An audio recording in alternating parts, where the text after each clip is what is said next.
27 को मैं इस्तीफा दे दूंगा। और इतना दबाव बन गया कि 27 को इस्तीफा देना पड़ गया। बुजुर्गों, युवा साथियों, इस्तीफा भी दिया तो विधानसभा में उससे पहले हमारे ऊपर ताने मारे, कहते हैं वो लोग हैं जिनने काले कानून बना दिए, जबकि वो खुद विधानसभा के सदस्य थे और विधानसभा में कोई कानून नहीं आया। और ये कहकर दरवाजे से बाहर गए कि मैं ऐसी असंवेदनशील विधानसभा में दोबारा पैर नहीं रखूंगा। मैं आपसे पूछना चाहता हूं, अभी भी वो विधानसभा वैसी असंवेदनशील है और ना 3 काले कानूनों में कोई तब्दीली आई, ना वो वापिस हुए, फिर दोबारा चुनाव लड़ने का काम कर रहे हैं। और ये कहते हैं कि अगर होगा तो मैं शपथ नहीं लूंगा। और तो और उनके साहबजादे वो तो इतना तक कह देते हैं कि भाई अगर जरूरत पड़ी और किसानों ने कहा तो हम दोबारा इस्तीफा देने का काम करेंगे।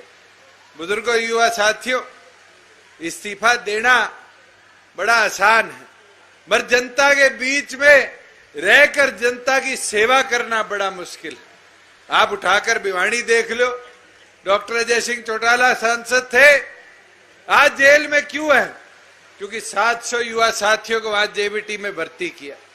आपके यहां उठाकर देखो, आज पानी की जो पीने के पानी की समस्या थी ना उसमें इजाफा हो पाया। आज जो सेम का इलाका है, पिछले 1.5 साल में तो हमने लगकर कोई व्यवस्था बनाई, नहीं तो 15 साल में कभी उसके लिए एक बार विधानसभा में बात नहीं करी। टेल तक पानी पहुंचाने की बात हो, उसके अंदर कभी कोई कदम उठाया नहीं गया। मैं तो आपसे एक चीज पूछना चाहूंगा कि ऐसा नुमाइंदा बनाकर भेजा जिसने कभी जनता की ना सुनी और केवल मात्र अपनी मर्जी से अपने लालच के लिए कदम उठाने का काम किया। आज आपके पास एक ऐसा उम्मीदवार हमारी तरफ से है जो आपके बीच में भी रहेगा, आपसे मिलेगा जुलेगा, और भाई एक चीज इलाहाबाद की खास है, डांटेगा भी नहीं, शुद्ध आदमी।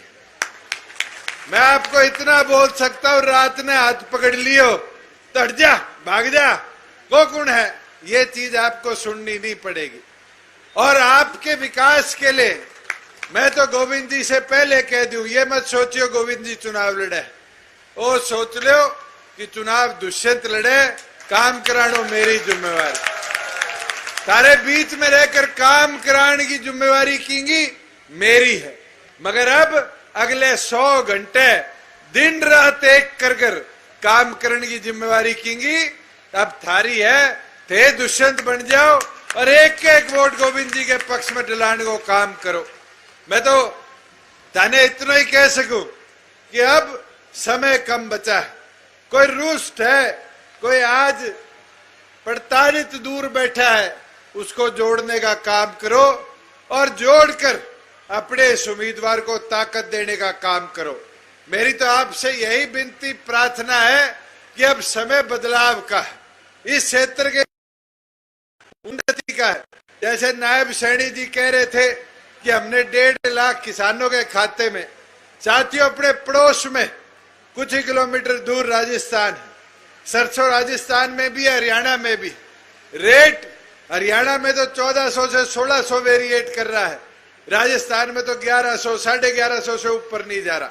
मगर आपकी सरकार का निर्णय था कि प्रत्येक किसान, 3.25 लाख किसान जो रजिस्टर है, जिनकी आज फसलें रजिस्टर हो चुकी है, उनको प्रति क्विंटल 600 रुपया उनके खाते में आपकी सरकार देने का काम करेगी।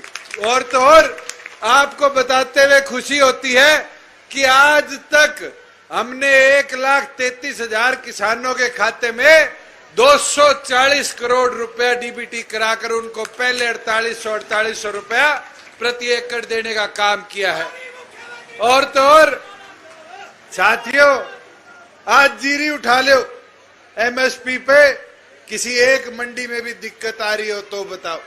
आज मूंगफली की मंडियां आप लोगों ने जहां जहां मांग करी, हमने निर्धारित करने का काम किया। आज मूंग की मंडियां हो, सूरजमुखी की मंडी हो, और तो और सरसों बाहर की बाहर पूरी बिकने का काम कर गया। आज मैं इलाहाबाद मंडी में था, मैं 4 आड़ती माड़ा पे नहाने आए। मैं कहा भाई नरमे का दाम के हो गयो, तो बताया गया कि कल 8700 था, आज 9000 पार कर गया। आज तक के इतिहास में नरमा 9000 नहीं पहुंचा, मगर आपकी सरकार ने ऐसी व्यवस्था करने का काम किया है कि उसका लाभ आज किसान को मिल रहा है। और तो और पहले लोग मेरा भी विरोध किया करते थे, कहते थे कि खाते में पैसे दोगे आड़ती मर जाएगा, किसान पैसा लेके भाग जाएगा। मगर 1.5 साल हो गया, 3 फसलों के अंदर 13,000 करोड़ रुपया एक बार, चाहे 17,000 रुपया दोबारा गेहूं के टाइम, और तो और 7,000 करोड़ रुपया आज जीरी का हमने किसान के खाते में डालने का काम किया है। और अगर 72 घंटे से ज्यादा लगे तो आपकी सरकार का ये संकल्प है कि 9% ब्याज पे किसान को उसका मूल भी देने का हम काम करेंगे। बुजुर्गों, युवा साथियों, युवाओं की बात करते हैं। मैं तो याद करता हूं वो दिन जब विधानसभा में 75% की बात हम लेकर आए थे और लोग कहते थे ये तो जुमला बना दिया, कैसे लागू होगा। हमारी सरकार ने इसको पूरी तौर पर लागू करने का काम किया, और तो और लागू कर आज गवर्नर साहब से अप्रूव कराकर इस 5 तारीख को जब आचार संहिता हटेगी तो इस प्रदेश में 75% हर प्राइवेट रोजगार में आपकी सरकार लागू करने का काम करेगी। मैं तो आपको ये विश्वास दिलाता हूँ, शीला जी जैसे कह रही थी, मेरी माताएं बहनें बैठी है, चाहे डिपो राशन डिपों में इनकी हिस्सेदारी सुनिश्चित करने की बात हो, और तो और पंचायती राज के अंदर इनको बराबर 50% हिस्सा देने की बात हो, बैकवर्ड के साथियों को 8% हिस्सा देने की बात हो। अगर ये सपना कोई पूरा डॉक्टर जय सिंह चौटाला का कर पाया तो आपकी गठबंधन सरकार कर पाई। और इसलिए आपसे आग्रह करता हूं, विनती करता हूं कि अब मौका है, ये जो भय और डर इस हल्के के अंदर है इसको निकाल कर अपने हल्के के विकास के लिए एक एक वोट अपना आगामी 30 तारीख को कमल का बटन दबाकर गठबंधन के संयुक्त उम्मीदवार भाई गोविंद कांडा जी के पक्ष में डालने का काम करें। मैं तो यही विनती करना चाहूंगा। और एक चीज, क्योंकि तरकावाली मेरा अपना गांव है, आप सबकी जिम्मेवारी है, एक बार हाथ उठा के बता दो, जिताओगे एक तरफा ही बारी तरकाली हूं, बता दो जोर हूं, गड़ो भी खाली कर लियो, कई दिन हो गया, जिताओगा, जिता दोगे।